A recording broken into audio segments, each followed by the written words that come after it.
Hello दोस्तों। BPSC TRE 4.0 के लिए जो है ये अपना जीके जीएस का पहला सेट रहेगा।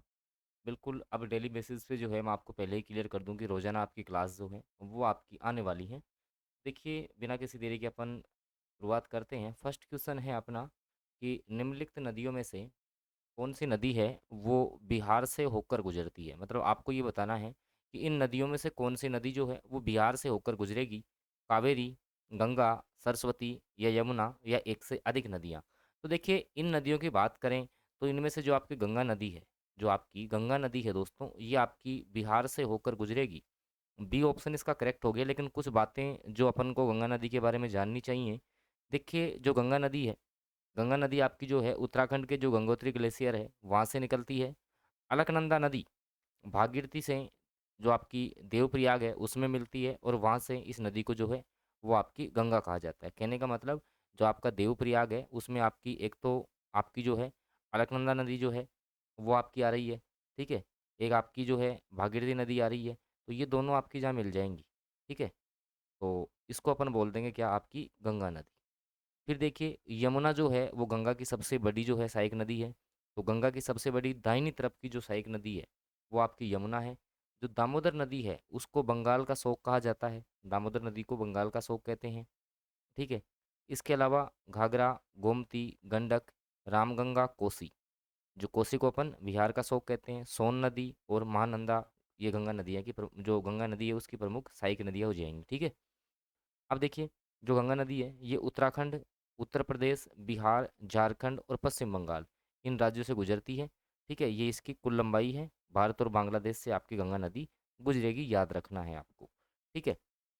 अगला क्वेश्चन देखिए, जो आपका सत्यमेव जयते है वो कौन से उपनिषद से लिया गया है, ये आपको बताना है, ठीक है। तो सत्यमेव जयते जो है वो आपका केन मुंडक उपनिषद से, या फिर आपकी कोस्तकी या ऐत्रेयी।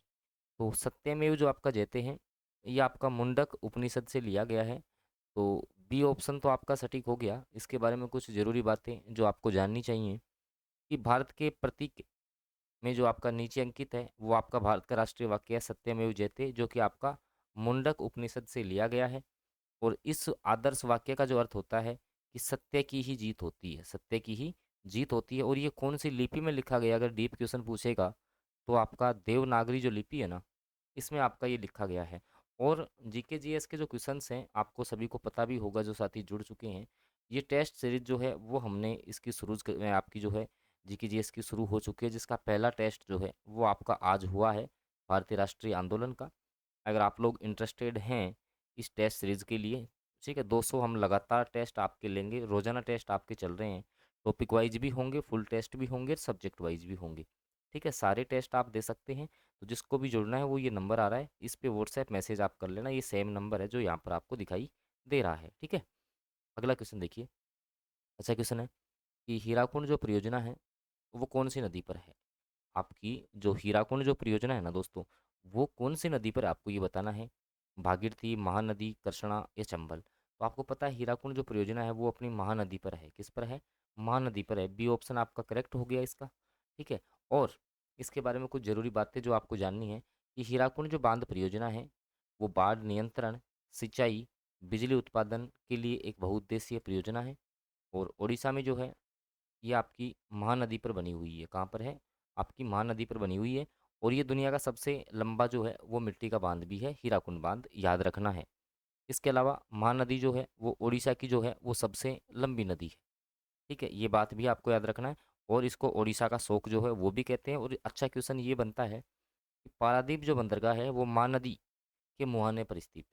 आपका मतलब उड़ीसा में और क्या है आपका, तो पारादीप बंदरगाह। ये भी आपसे पूछ लेना कि पारादीप बंदरगाह कहाँ है, तो ये भी आपको जो है उड़ीसा बताना है, ठीक है। चलो अगला प्रश्न देखो। शहरी क्षेत्र में निम्नलिखित में से कौन सा वायु प्रदूषक सबसे प्रमुख है। इस शहरों में जो वायु प्रदूषण होता है ना, वायु प्रदूषण, तो सबसे ज़्यादा कौन है उनमें से। तो सल्फर डाइऑक्साइड है, या नाइट्रोजन ऑक्साइड है, कार्बन मोनोऑक्साइड है, या आपकी ओजोन है। तो देखिए इसके आंसर पे अपन पूछे तो जो आपकी कार्बन मोनोऑक्साइड, जो आपकी कार्बन आपकी मोनोऑक्साइड है, ये आपकी सबसे ज़्यादा प्रदूषक होगी, ठीक है। अगला क्वेश्चन देखो। सरदार वल्लभ भाई जो पटेल थे उनको सरदार की उपाधि किसने दी थी? बताइए। जो सरदार वल्लभ भाई पटेल थे उनको सरदार की उपाधि जो है वो किसने दी? तो बारदोली की महिलाओं ने दी थी। किसने दी थी? बारदोली की महिलाओं ने। तो सी ऑप्शन आपका जो है इस क्वेश्चन का करेक्ट आंसर हो गया। लेकिन कुछ बातें आपको यहाँ से फिर जाननी चाहिए कि बारदोली सत्याग्रह गुजरात के बारदोली के किसानों के द्वारा अन्यायपूर्ण तरीके से कर बढ़ाने के खिलाफ एक आंदोलन था। इसका जो नेतृत्व है वो सरदार वल्लभ भाई पटेल ने किया था। इसके अलावा जो आपकी कस्तूरबा गांधी हैं, मणिबेन पटेल हैं, शारदाबेन शाह हैं और शारदा मेहता, ये इसकी प्रमुख जो हैं महिला सहभागी हैं। ठीक है। और बारदोली की जो महिलाएं हैं उन्होंने ही जो इनको सरदार की उपाधि दी थी, ये भी आपको याद रखना है। और जो आपके सरदार वल्लभ भाई पटेल है 1947 से 50 तक भारत के पहले उप प्रधानमंत्री, वेरी वेरी इंपॉर्टेंट है, पहले उप प्रधानमंत्री रहे थे। और भारत के जो पहले गृह मंत्री हैं उसके रूप में भी काम किया है। भारत का एकीकरण करता इनको कहते हैं। इसके अलावा भारत का जो है लौह पुरुष भी जो है वो सरदार वल्लभ भाई पटेल को कहा जाता है। तो ये सारी बातें आपको ध्यान में रखनी है। चलो अगला क्वेश्चन देखिए। ये है भाई महात्मा गांधी से संबंधित क्वेश्चन है कि महात्मा गांधी ने अपना दांडी मार्च जो है वो कहाँ से शुरू किया था? आप सभी को पता होगा कि जो दांडी मार्च था वो आपका नमक के जो आपका टैक्स लगता था उसके खिलाफ था। और ये जो है आपके 24 दिन तक पैदल यात्रा उन्होंने की थी। ठीक है। इससे संबंधित क्वेश्चन आपके टीआरई 1 में भी आया था, टीआरई 1 में और टीआरई 2 में भी यहाँ से प्रश्न आ चुका है। तो देखिए दांडी यार जो मार्च है वो आपका दांडी से शुरू किया था आपका। ठीक है। दांडी मार्च यात्रा देख लेते हैं एक बार इसका। तो दांडी मार्च महात्मा गांधी के नेतृत्व में औपनिवेशिक भारत में अहिंसक सविनय अवज्ञा आंदोलन का एक कृत्य था। इसकी शुरुआत 12 मार्च 1930 को होती है। ठीक है। कब होती है ये क्वेश्चन पूछा हुआ है। इसकी शुरुआत जो है वो आपका जो दांडी मार्च यात्रा है इसकी शुरुआत आपकी कब होती है? तो 12 मार्च 1930 को साबरमती आश्रम से हुई थी। यह 6 अप्रैल 1930 को में कंप्लीट हुआ था। ठीक है। मतलब 24 दिन इसमें लगे थे। ठीक है ना। तो ये कहाँ से शुरू होती है इसकी? ये आपका साबरमती आश्रम से शुरू हुआ था। फोर्थ ऑप्शन करेक्ट होगा इसका। ठीक है। कहाँ से हुआ था ये पूछा है, तो साबरमती आश्रम से। ठीक है। आई होप समझ में आ गया होगा आपको। चलो अगला क्वेश्चन देखो फिर। ये मैं बता ही चुका हूँ। जो टीआरई 4.0 वाले बच्चे हैं सेल्फ स्टडी प्लान में तैयारी करना चाहते हैं तो आराम से ये नंबर है, इस पे आप व्हाट्सएप पे मैसेज डाल लीजिए। अगला क्वेश्चन देखिए।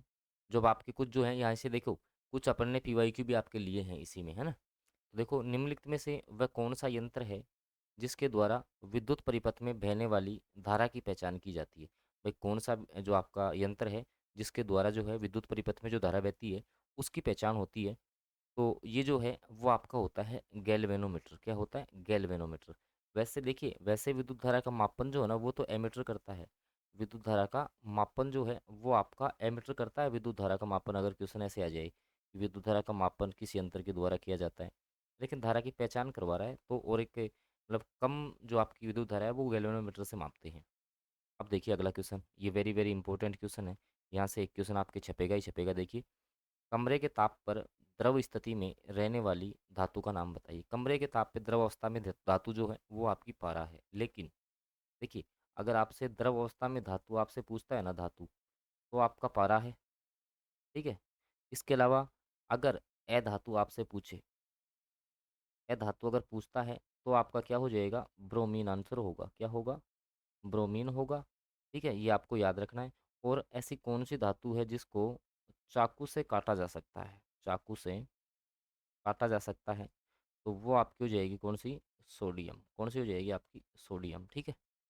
अगला प्रश्न देखिए, भारत की सबसे लंबी जो आपकी नहर है, सिंचाई नहर, वो कौन सी है? बताइए। तो ये जो है आपकी इंदिरा गांधी नहर हो जाएगी। ये प्रश्न जो है वो टीआरई 3 में आया था। कब आया था? टीआरई 3 में पूछा हुआ प्रश्न है। ठीक है। इस क्लास में सारे के सारे टीआरई 1 2 3 के आए हुए क्वेश्चन ही हैं। अगला है वेरी वेरी इंपॉर्टेंट क्वेश्चन है। राष्ट्रीय जनता दल की स्थापना जो है वो कौन से वर्ष में होती है? राष्ट्रीय जनता दल, देखिए आप इसका आंसर जो है वो आप कमेंट बॉक्स में बताना कि राष्ट्रीय जो आपका जनता दल है इसकी स्थापना आपकी कब होती है। ठीक है। तो ये कुछ क्वेश्चंस थे, अपन ने क्लास की शुरुआत ही की है तो मैंने सोचा कि चलो ये कुछ क्वेश्चंस जो है वो उनसे अपन कम से कम क्लास की शुरुआत तो करें। उसके बाद कल से लंबी क्लासेज भी जो है वो आपके लोगों के लिए आने वाली हैं। तब तक ये टेस्ट सीरीज जो है लगातार 200 टेस्ट आपको दे रहे हैं मात्र 150 रुपये में। तो ये व्हाट्सएप नंबर है, आराम से इस नंबर पे व्हाट्सएप मैसेज करके ये वाली जो टेस्ट सीरीज़ है उसमें आप ज्वाइन कर सकते हैं। बाकी अब रेगुलर क्लास आएंगी। क्लास आपको कैसी लगी? डेमो क्लास थी। अगर अच्छी लगी हो तो रेगुलर क्लास जो है इसी प्रकार की आपकी आने वाली है। धन्यवाद।